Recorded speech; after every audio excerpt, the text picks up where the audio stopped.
Some places do not forget. Some memories refuse to die. And some love lingers so deeply in the earth that even death learns how to return it. Late every evening, when the college garden empties and shadows stretch like silent fingers across the ground, one tree still breathes. Students pass it without noticing the strange warmth around its roots, the way the wind circles its branches without reason. But those who listen closely swear they hear two voices, one living, one lost, whispering beneath the leaves. This is the story of Theon and Lyra, and the tree that refused to let them part. Before fate darkened their path, they were ordinary students crossing crowded halls, unaware that destiny had already chosen them. Theon first noticed Lyra when her books spilled across the classroom floor. Pages fluttered like frightened birds. He knelt to help, their fingers brushing. The moment froze. Her eyes lifted to his, soft yet curious, and something quiet ignited between them. "Seems my thoughts run faster than I do," Lyra smiled. Theon returned the smile, heart strangely unsettled. Then maybe they were meant to meet someone who can keep up. From that instant, walking alone felt wrong. They began sharing everything. Lunches, libraries, secrets whispered between lectures. Lyra loved poetry and stargazing. Theon loved listening to her voice, how it felt like calm in chaos. Slowly, friendship leaned into something warmer, heavier, impossible to ignore. Their bond deepened through kindness. Every weekend, they volunteered at a forgotten orphanage on the edge of the city. Lyra knelt beside frightened children, braiding hair, wiping tears, reading stories until sleepy eyes closed. Theon turned sadness into laughter, racing wheelchairs, inventing magic tricks, pretending the halls were kingdoms. One afternoon, a little girl tugged Lyra's sleeve. "Is he your forever?" Lyra froze. Theon's breath caught. She looked at him, nervous light in her eyes. Maybe one day.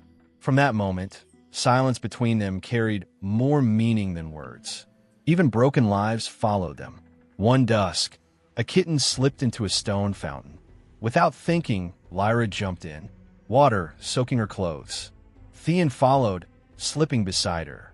They rescued the trembling creature, laughing, breathless, hearts racing not from cold, but closeness.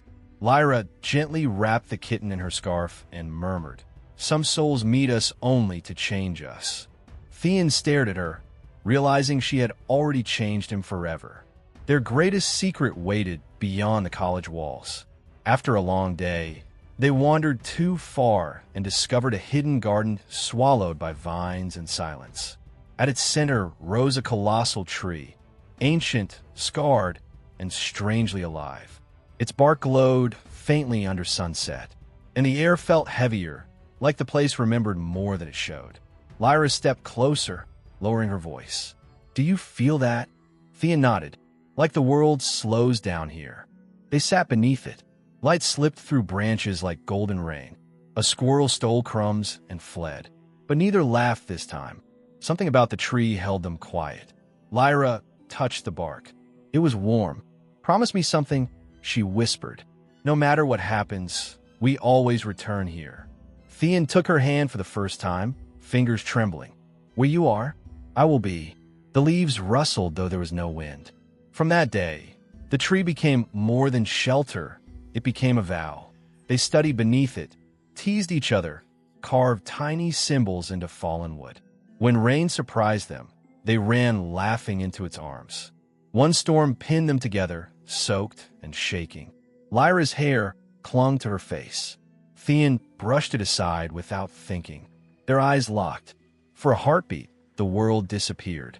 Lyra whispered, "Theon." He leaned closer. Their lips almost met, stopped only by fear of breaking something fragile, yet powerful. From then on, every silence burned. Sometimes the old gardener, Mr. Alden, watched them. One evening, he warned softly, "That tree is older than this land. People say it binds souls. Be careful what you promise beneath it." Lyra smiled. "Some promises are worth danger." The tree's leaves trembled. The darkness arrived quietly. Lyra began coughing, first lightly, then blood followed. Her laughter faded into exhaustion. Hospitals replaced gardens. Machines replaced birds. Theon never left her bedside. Lyra held his hand one night, fingers cold. "If I disappear, will you still come to our tree?" His eyes burned. "You are not disappearing." She smiled weakly. Everyone does in one way or another. On her final morning, pale light crossed her face. "Theon, if love is strong enough, it finds another door." Her breathing slowed. Silence swallowed her name. The world emptied for Theon. Her heart stilled, and she was gone, leaving only the echo of her presence behind. Days passed. Nights crushed him. He returned to the tree alone. Wind passed where Lyra once sat. Shadows carved her shape into the ground. He spoke to nothing. "I'm here like I promised." Sometimes he heard footsteps. Sometimes laughter echoed faintly. When he turned, nothing. Mr. Alden whispered once, "Some grief opens doors better left closed."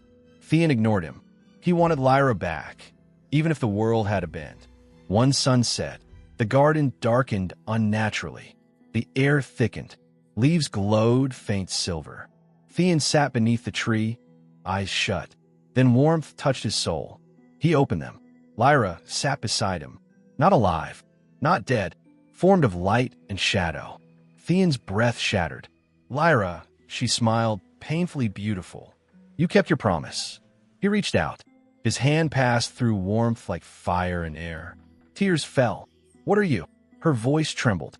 What love becomes when it refuses to vanish. She could only appear when sunset kissed the branches. Only beneath the tree. Only while Theon believed. They met in secret twilight. They spoke of dreams never finished. Of children. Of love paused by fate. Sometimes Lyra's glow flickered. Sometimes the tree whispered. Sometimes darkness crawled at the edge of the garden. One night, Lyra warned, "The tree holds me, but it also feeds on memory. If you stop remembering, I fade. If you remember too much, you may follow me." Theon held her light. "Then let me burn." Their romance deepened in tragedy. They sat close, though never touching. They shared breathless moments. Eyes met longer. Heart spoke louder. Once Lyra leaned close, her lips inches from his. "In another life, I would have kissed you every day." Theon whispered, "In this one, I still do, in my heart." The leaves glowed brighter. The tree pulsed. Years passed. Theon aged. Lyra never did. Students rested beneath the tree, feeling strange comfort. Children laughed near roots that whispered forgotten names. And at sunset, sometimes shadows shaped two figures beneath golden branches. People swear the wind murmurs. Theon, Lyra, because some love does not end. It crosses worlds. It binds earth and sky. And beneath a dark, glowing tree, friendship becomes eternity. Years passed, and the world around the college slowly changed. Old buildings disappeared. New voices filled the halls. Faces came and went like drifting seasons. Time kept moving forward, as it always does. But the garden did not forget. At its center, the ancient tree still stood, wider now, its roots gripping the earth like memory gripping the heart. Moss crept along its bark. Wind curled gently around its branches. Even on nights when the air was perfectly still, strange things happened beneath it. Students who sat there felt a sudden calm, as if sorrow loosened its hold for a moment. Some laughed for no reason.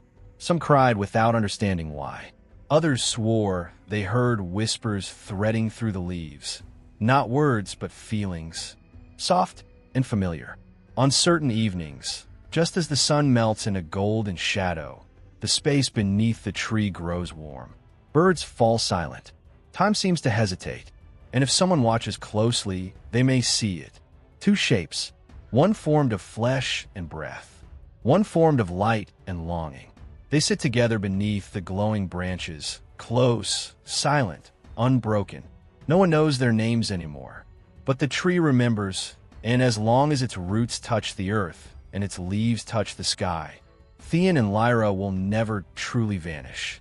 Somewhere in your life, there is a place that still remembers you.